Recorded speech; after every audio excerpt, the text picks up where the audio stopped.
C'est l'heure du bulletin d'actualité sur Magic TV. Bienvenue à toutes et à tous. Les organisations de la société civile regroupées au sein de la coalition pour la gouvernance des entreprises publiques du secteur extractif ont appelé le président de la République, Félix Tshisekedi, à procéder à la nomination de nouveaux mandataires dans les entreprises publiques. Mais ces organisations sont fermes. Ces nominations ne doivent pas faire objet des négociations entre les plateformes FCC et Cash au pouvoir.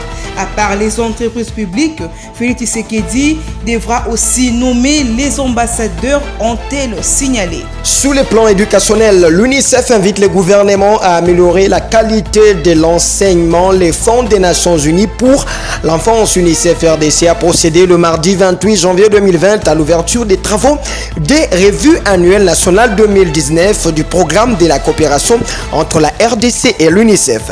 Cette revue est un mécanisme de suivi et d'évaluation qui permet d'identifier les forces et faiblesses des actions menées en faveur des enfants de 2013 à 2019 et proposer les solutions idoines pour la planification des activités de l'année 2020 jusqu'en 2024. À l'issue de ces travaux, Edouard Beybeder, représentant de l'UNICEF en RDC, a demandé au gouvernement d'améliorer la qualité de l'enseignement. Et puis sur le plan sanitaire, le gouvernement congolais a procédé au lancement officiel ce mardi 28 janvier 2020 du nouveau médicament contre la trypanosomiase humaine africaine ou la maladie du sommeil au centre hospitalier Baudouin 1 dans la commune de Massina devant plusieurs partenaires.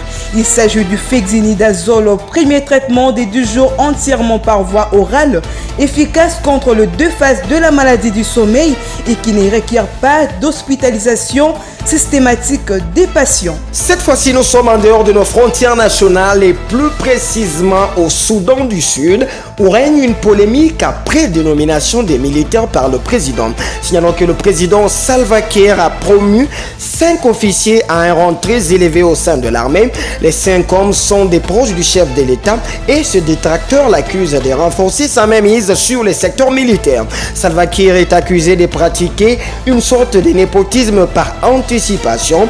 Le chef de l'État a promu son propre conseiller à la sécurité, le ministre de l'Énergie, le ministre adjoint des Affaires étrangères ainsi que 2 gouverneurs. Les 5 hommes sont élevés au grade de lieutenant général, le deuxième rang les plus élevés au sein de l'armée nationale. Cette fois-ci, parlons de l'actualité sportive. Le tout-puissant Mazembe touchera la somme de 650 000 $ américains pour sa qualification pour les quarts de finale de la Ligue africaine des champions. C'est la dotation de la Confédération africaine de football pour toutes les équipes à cette étape de la compétition. Cette prime augmente au fur et à mesure que les équipes avancent dans le tournoi.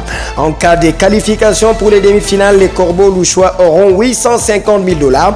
S'ils empochent le titre, ce sera 2 500 000 $ américains ou 1 25 000 $ américains pour le finaliste. Et pour sa part, la SV Club de Kinshasa a touché, malgré son élimination, 550 000 $ américains. C'est par cette actualité sportive que nous mettons fin à ce bulletin d'actualité. Merci à vous de l'avoir suivi. Restez branchés sur Magic Télévision.